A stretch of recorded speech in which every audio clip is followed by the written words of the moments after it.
Hello അസ്സലാമു അലൈക്കും. ഇന്നത്തെ റെസിപ്പി ഓൾഡ് ആയിട്ടുള്ള ഒരു ഐറ്റമാണ്. ഇവനിങ്ങനെയൊക്കെ ഉണ്ടാക്കാൻ പറ്റിയിട്ടുള്ള നല്ലൊരു ടേസ്റ്റി ആയിട്ടുള്ള സ്നാക്കാണിത്. ഇത് ഉണ്ടാക്കാൻ വേണ്ടിയിട്ട് ഞാനിപ്പോൾ 3 പീസ് വെല്ലാണ് എടുത്തിട്ടുള്ളത്. കുറച്ച് വലിയ പീസ് വെല്ലാണ് 3 പീസ് എടുത്തിട്ടുള്ളത്. അതിലേക്ക് കുറച്ച് വെള്ളം ഒഴിച്ച് നല്ലപോലെ ഇതൊന്ന് മെൽറ്റ് ചെയ്തെടുക്കാം. ഇപ്പോൾ വെള്ളം നല്ലപോലെ മെൽറ്റാക്കി എടുത്തിട്ടുണ്ട്. ഇനി ഇതൊരു പാത്രത്തിലേക്ക് അരിച്ച് ഒഴിച്ച് കൊടുക്കാം. അപ്പോൾ വെള്ളം അരിക്കാതെ നമ്മൾ ഒരിക്കലും ഇത് ഉണ്ടാക്കരുത്. ചിലപ്പം വേസ്റ്റ് എന്തെങ്കിലും ഉണ്ടെങ്കിൽ നമ്മളിത് ഉണ്ടാക്കി കഴിഞ്ഞാൽ മണ്ണ് കടിക്കും. അതുകൊണ്ട് നമ്മൾ അരിച്ചിട്ട് തന്നെ എടുക്കുക. ഇതിപ്പോൾ ഒന്ന് കുറുകി വരുമ്പം അതിലേക്ക് ഒരു തേങ്ങ ചിരകിയത് ഇട്ട് കൊടുക്കുക. ഇനി തേങ്ങയും വെല്ലവും കൂടി നല്ലപോലെ ഇതൊന്ന് വിളയിച്ചെടുക്കാം. തേങ്ങയും വെല്ലവും കൂടി വിളയിക്കുന്ന സമയത്ത് ഹൈ ഫ്ലെയിമിലിട്ടിട്ട് കൈയെടുക്കാതെ ഇളക്കി കൊടുത്താൽ മതി. അങ്ങനെ ആകുമ്പോൾ അടി പിടിക്കുകയും ചെയ്യില്ല. പെട്ടെന്ന് തന്നെ നമുക്ക് വിളയിച്ചെടുക്കാനും പറ്റും. ഇതിപ്പോൾ പാകത്തിനായിട്ടുണ്ട്. ഇനി ഇതിലേക്ക് ഒരു സ്പൂൺ ചെറിയ ജീരകവും കുറച്ച് ഏലക്കായ് പൊടിച്ചതും കൂടി ചേർത്ത് കൊടുക്കാം. നല്ലപോലെ ഇതൊന്ന് ഇളക്കി കൊടുക്കുക. അപ്പോൾ നമ്മൾ തേങ്ങയും വെല്ലവും കൂടി വിളയിച്ചതായിട്ടുണ്ട്. ഇനി നമുക്ക് ഇതൊന്ന് ചൂടാറാൻ വേണ്ടി മാറ്റി വെക്കാം.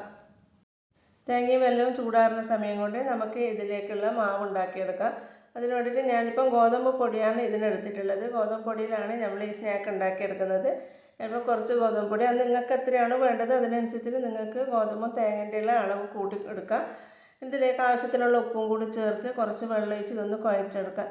ഇത് കുഴച്ചെടുക്കുന്ന സമയത്ത് അധികം ടൈറ്റിൽ കുഴച്ചെടുക്കരുത്. നമ്മൾ ചപ്പാത്തിക്ക് ഉണ്ടാക്കുന്നതിനെക്കാട്ടും കുറച്ചും കൂടി ലൂസിൽ വേണം ഇത് കുഴച്ചെടുക്കാൻ വേണ്ടിയിട്ട്. ഇതിപ്പോൾ കുഴച്ചെടുത്തിട്ടുണ്ട്. ഇനി ഇതിലേക്ക് കുറച്ചൊന്ന് വെളിച്ചെണ്ണയും കൂടി തടവിയിട്ട് വേണം നമ്മളിതൊന്ന് എടുക്കാൻ വേണ്ടിയിട്ട്. ലാസ്റ്റ് കുറച്ചൊരു സ്പൂണ് വെളിച്ചെണ്ണ ഒഴിച്ചിട്ട് നമ്മളിതൊന്ന് മിക്സ് ചെയ്തെടുക്കാം. അതിന് ശേഷം നമ്മൾ ചെറിയ ചെറിയ ഉരുളകളാക്കി ഇതുപോലെ ഒരു വാഴയിലതിൻ്റെ അകത്ത് ഇതുപോലെ ഒന്ന് പരത്തി കൊടുക്കാം. അപ്പം നമുക്ക് എത്ര വലുതോ ചെറുതോ എങ്ങനെയാണോ വേണ്ടത് അതിനനുസരിച്ചിട്ടുള്ള ഷേപ്പിൽ വേണ്ടുന്നത് നമുക്ക് ഉണ്ടാക്കിയെടുക്കാം. ഞാനിപ്പോൾ ഇതിൽ ഞാൻ ഒരു പൂരീൻ്റെ വലുപ്പത്തിലാണ് പരത്തിയെടുത്തിട്ടുള്ളത്. അതിലേക്ക് നമ്മൾ തേങ്ങ വിളയിച്ചതും കൂടി വെച്ച് കൊടുത്ത് ഇതുപോലെ ഒന്ന് ഉരുട്ടിയെടുക്കാം. അപ്പോൾ നമുക്ക് ഇഷ്ടമുള്ള ഷേപ്പിൽ നമുക്ക് ഉണ്ടാക്കിയെടുക്കാം. ഞാനിപ്പോൾ റോൾ ചെയ്തിട്ടാണ് എടുക്കുന്നത്. റോൾ ചെയ്തെടുത്ത് കഴിഞ്ഞാൽ നമുക്കിത് പെട്ടെന്ന് തന്നെ വെന്ത് കിട്ടും. നമ്മളിത് എടുത്താൽ മതിയാവും. അല്ലെങ്കിൽ നമ്മളിതിപ്പോൾ ഓരോ സൈഡും ശരിക്ക് വേവാതെ ആയിപ്പോൾ. അതുകൊണ്ട് നമുക്കിതുപോലെ റോൾ ചെയ്തിട്ട് തന്നെ എടുക്കാം. ഇതുപോലെ തന്നെ ബാക്കിയുള്ളതും ഇതുപോലെ തന്നെ ഉണ്ടാക്കിയെടുക്കാം. ഇതിപ്പോൾ ഫുള്ളായിട്ട് ഉണ്ടാക്കിയെടുത്തിട്ടുണ്ട്. ഇനി നമുക്കിതൊന്ന് ചുട്ടെടുക്കാം. അതിന് വേണ്ടിയിട്ട് ഞാനിപ്പോൾ ഒരു തവയാണ് വെച്ചിട്ടുള്ളത്. അതിലേക്ക് കുറച്ച് വെളിച്ചെണ്ണ ഒഴിച്ച് കൊടുക്കും. നമ്മളിത് ആവിയിലല്ല വേവിക്കുന്നത്. ഇതുപോലൊരു തവയിലേക്ക് കുറച്ച് വെളിച്ചെണ്ണ ഒഴിച്ചിട്ടാണ് ഇത് വേവിച്ചെടുക്കുന്നത്. ഇലയിടാന്ന് പറയുമ്പോൾ സാധാരണ നമ്മൾ ആവിയിലാണല്ലോ വേവിക്കുന്നത്. നമ്മളിപ്പോൾ ഇതുപോലെ ചുട്ടെടുക്കുകയാണ് ചെയ്യുന്നത്. ഇതുപോലൊരു തവയിൽ വെച്ച് നമ്മൾ ചുട്ടെടുക്കുമ്പോൾ നല്ല ടേസ്റ്റാണ്. ആ ഇലേൻ്റെ ഒരു ഫ്ലേവറും ഇതൊക്കെ ചുട്ടിട്ട് കിട്ടുമ്പോൾ ഉണ്ടാകുമ്പോൾ അതൊരു ടേസ്റ്റ് വേറെ തന്നെയാണ്. ഇതുപോലെ ഉണ്ടാക്കാത്തവരുണ്ടെങ്കിൽ തീർച്ചയായിട്ടും ഒരിക്കലെങ്കിലും ഉണ്ടാക്കി നോക്കുക. നമ്മുടെ ഇലേൻ്റെ ആ ഒരു ഫ്ലേവറും അതുപോലെ തന്നെ ഗോതമ്പ് മാവിൻ്റെ ആ ഒരു ടേസ്റ്റ് എല്ലാം കൂടി കൂടുമ്പോൾ നല്ല ടേസ്റ്റ് ആയിട്ടുള്ള ഒരു ഐറ്റമാണ്. അവിടെ ഇപ്പം നല്ലപോലെ വെന്തിട്ടുണ്ട്. അതിൻ്റെ ഇലയൊന്ന് മാറ്റി കൊടുക്കുക. അത് ഏതെങ്കിലും ഒരു സൈഡ് ഉണ്ടെങ്കിൽ നമുക്ക് ഇതുപോലെ ഒന്ന് ഇല മാറ്റിയതിന് ശേഷം ഒന്നും കൂടി എല്ലാം ഒന്ന് തിരിച്ചിട്ട് കൊടുത്താൽ മതിയാവും. അപ്പം ബാക്കിയുള്ള ഭാഗം കൂടി ഒന്ന് വെന്ത് കിട്ടും.